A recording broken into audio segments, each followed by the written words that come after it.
Good, I can't see any of you. Imagine you got a cut on your arm and that cut got infected. What that means is that there's now a population of bacteria living on your arm, and they're mostly identical, except that one of those bacteria is very slightly different because it's resistant to antibiotics due to some small change in its DNA.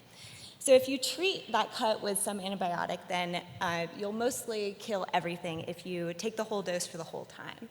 But a lot of times people don't take the whole dose, or they take it irregularly, or they stop taking the antibiotic before they're supposed to.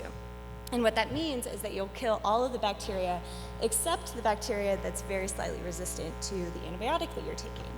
And the problem there is that if that bacteria multiplies, you now have a population of bacteria that's almost entirely antibiotic resistant to that particular antibiotic.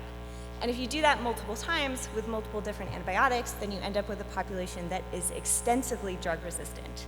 So many of you have heard of MRSA, that's kind of the classic superbug, but there's a more interesting antibiotic resistant bacteria, and that's gonorrhea. So gonorrhea is caused by a bacteria called Neisseria gonorrhoeae. It causes the second most common bacterial sexually transmitted infection. It causes 100 million cases every single year.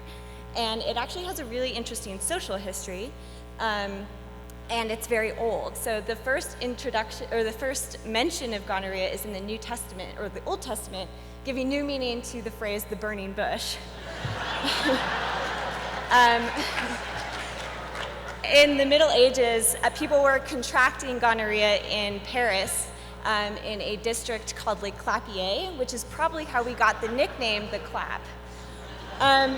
So gonorrhea, again, a really interesting social history, and it's been around for a long time. But in the 1920s, something pretty remarkable happened. We discovered penicillin. So penicillin is kind of a miracle drug. It totally revolutionized healthcare. It helped us win World War II because we were able to effectively treat our soldiers on the battlefield.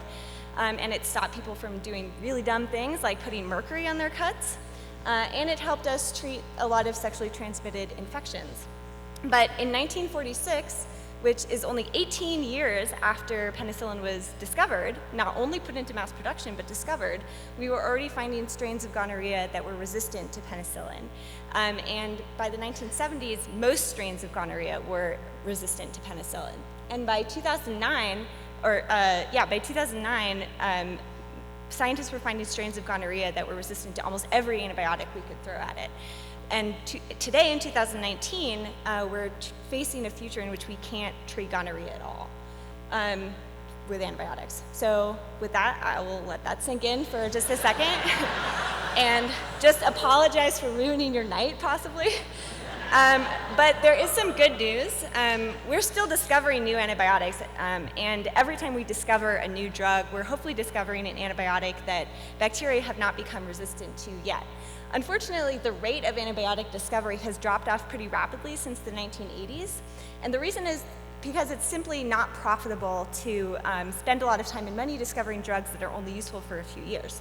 However, when we put money into academic grants to fund this kind of research, profitability doesn't matter because academic scientists aren't in it for the money in the same way that pharmaceutical companies are. Thank you. So the next time you're at a ballot box, especially for a federal election, think about the candidates that have expressed an interest in science funding, and maybe call your representatives, tell them that you care that the National Science Foundation and the National Institutes of Health are well funded. So that was me on my science funding soapbox. But how can you personally prevent the spread of gonorrhea? Well, first of all, you can wear condoms. Condoms dramatically decrease the rate of spread, both to you and from you. So yes, it's an easy thing to do and it makes a big difference. Please just wear condoms. The other thing that you can do, if you or your partner has multiple partners, then it's important to get treated for sexually transmitted infections regularly. Half of women and 90% of men don't show symptoms of gonorrhea. So even if they say they're clean or they look clean, you may not want to take that at face value.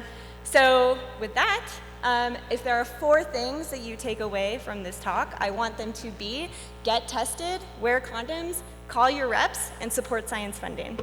Thank you.